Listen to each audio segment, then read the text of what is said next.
Quando Donald Trump voa para a China agora, neste momento da história, não é apenas uma viagem diplomática. Definitivamente não é apenas uma sessão de fotos. Não é nem mesmo apenas uma negociação comercial.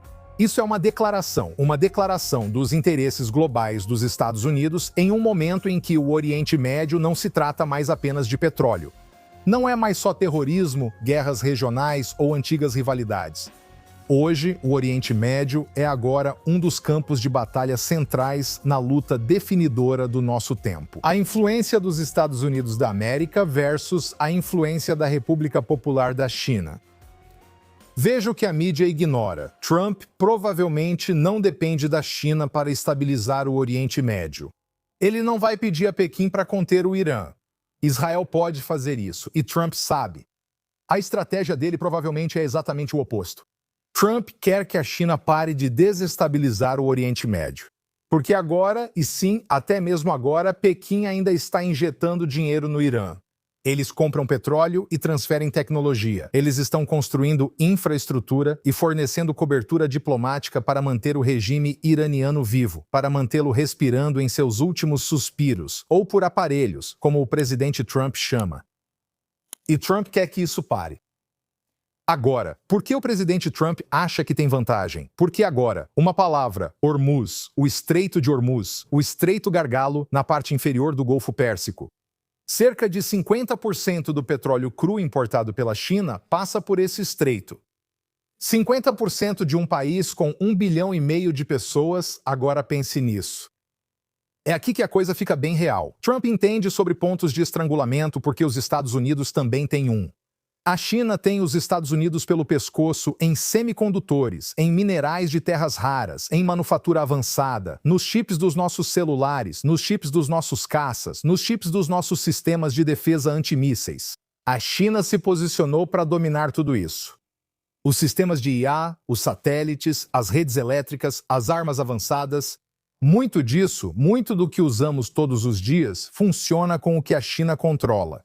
Então, Trump passou o último ano e meio, junto com sua administração anterior, tentando desvincular os Estados Unidos da China. Ele fala sobre trazer a fabricação de chips de volta para casa, impedir Pequim de ter acesso à IA avançada e reconstruir a capacidade industrial americana. Porque um medo muito real e muito sério, é que em um conflito futuro, a China possa transformar essa cadeia de suprimentos em uma arma contra os Estados Unidos. E isso pode ter consequências desastrosas também para os Estados Unidos e, é claro, também para Israel. Mas Trump passou 1 ano e meio fazendo outra coisa ao mesmo tempo. Ele tem descoberto onde a China está vulnerável. E a China está profundamente exposta no Oriente Médio. Então vamos nos imaginar na sala. Vamos aos bastidores e tentar imaginar como será essa conversa. Vou te dizer o que acho que Trump dirá a Xi Jinping. Xi, você acha que o Irã é seu parceiro? Eles não são. Eles estão te usando. Cada petroleiro no Estreito de Hormuz lhes dá poder de pressão sobre a sua economia. Acha que controla o regime só por comprar o petróleo deles?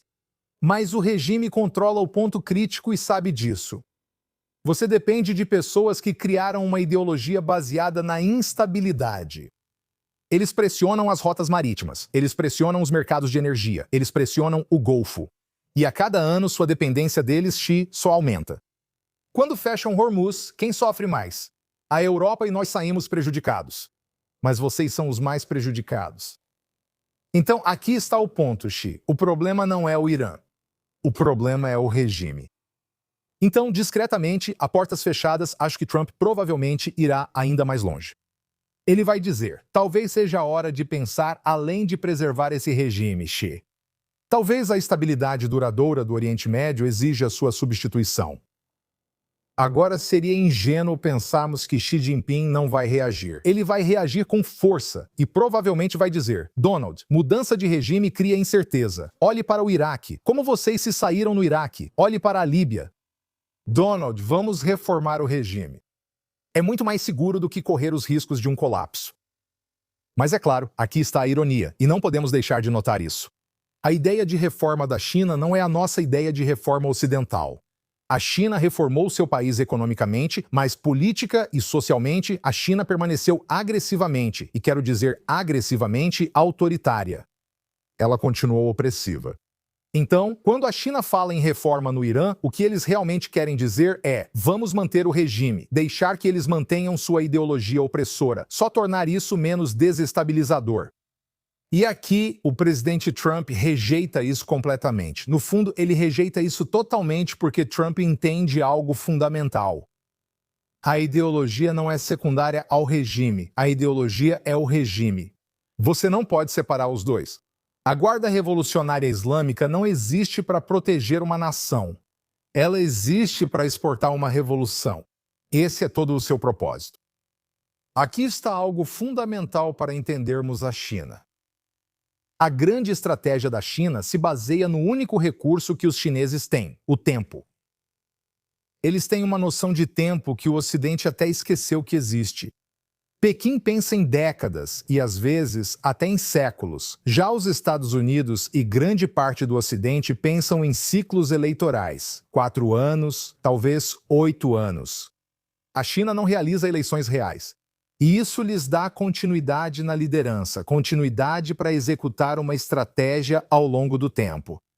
E Pequim quase certamente está apostando, antes desta cúpula com o presidente Trump, assim como Teherã está apostando, em uma futura administração americana muito mais disposta a ceder a eles. Um retorno aos dias de política branda, um retorno à apaziguação, um retorno aos anos Obama, quando os ayatolás receberam 150 bilhões de dólares e um caminho para uma arma nuclear. Agora, Trump sabe disso. E é por isso que ele está agindo agora. Porque janelas estratégicas não ficam abertas para sempre. E eu quero dizer algo mais que eu acho extremamente importante, algo que precisa ser dito. Acredito que Donald Trump prioriza a sobrevivência dos Estados Unidos a longo prazo mais do que o próximo ciclo eleitoral. Muitos comentaristas falam sobre as eleições de meio de mandato. Trump vê o futuro dos Estados Unidos e quer lidar com isso agora. Porque essa é a dura realidade política. Um presidente como o presidente Trump, que lança um ataque preventivo, quase sempre cai nas pesquisas. Por quê?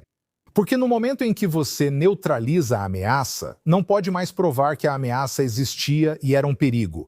Sempre haverá quem diga: eles não eram tão perigosos. Como você sabia que usariam armas nucleares? Claro, só é possível responder a essa pergunta quando a ogiva já estiver no ar. Nem Trump, nem o primeiro-ministro de Israel, Netanyahu, estarão dispostos a esperar. Agora vamos mergulhar no assunto e falar sobre Israel, porque Israel é central para todo esse cálculo. E Pequim sabe disso. Israel é hoje uma potência regional. Saímos do 7 de outubro como uma potência no Oriente Médio, militarmente, em inteligência, na área cibernética, em defesa antimísseis, nas nossas conquistas militares no campo de batalha. Estamos alinhados com os Estados Unidos? E a parceria entre o presidente Trump e o primeiro-ministro Benjamin Netanyahu não é algo incidental nessa estratégia. Ela é a espinha dorsal da estratégia. Esses são dois líderes que compartilham uma visão clara sobre a ameaça iraniana.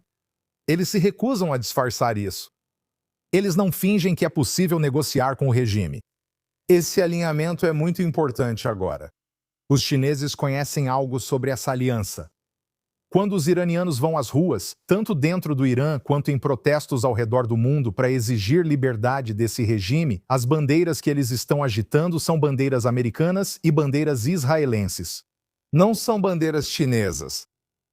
A China agora considera Israel um ator-chave no equilíbrio de poder do Oriente Médio. Eles sabem que Israel é polo tecnológico, centro logístico e âncora econômica no Oriente Médio.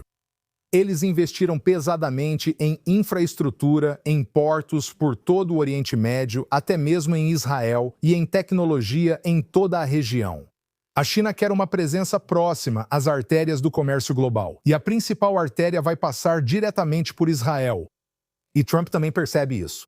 E com razão, ele está preocupado, porque não está apenas pressionando o Irã nessa viagem. Isso é algo muito, muito maior.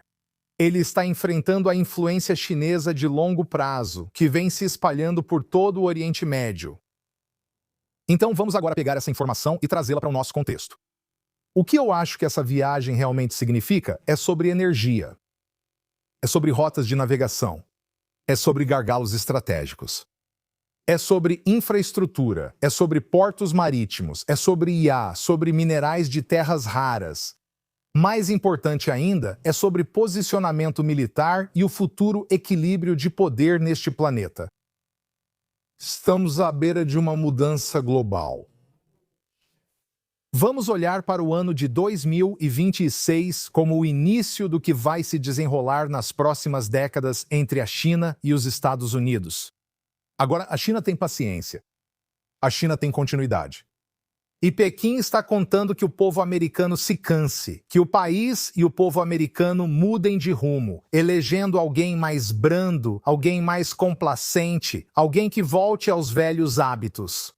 Mas Trump sabe disso, e é por isso que ele embarca naquele avião agora, enquanto essa janela de oportunidade está aberta, enquanto o Irã está em seu ponto mais fraco, enquanto o mundo está assistindo, ele carrega algo muito, muito poderoso consigo. O entendimento da vulnerabilidade da China e a disposição de explorá-la. Este é o True East. Sou Darone Spillman. Obrigado por assistir.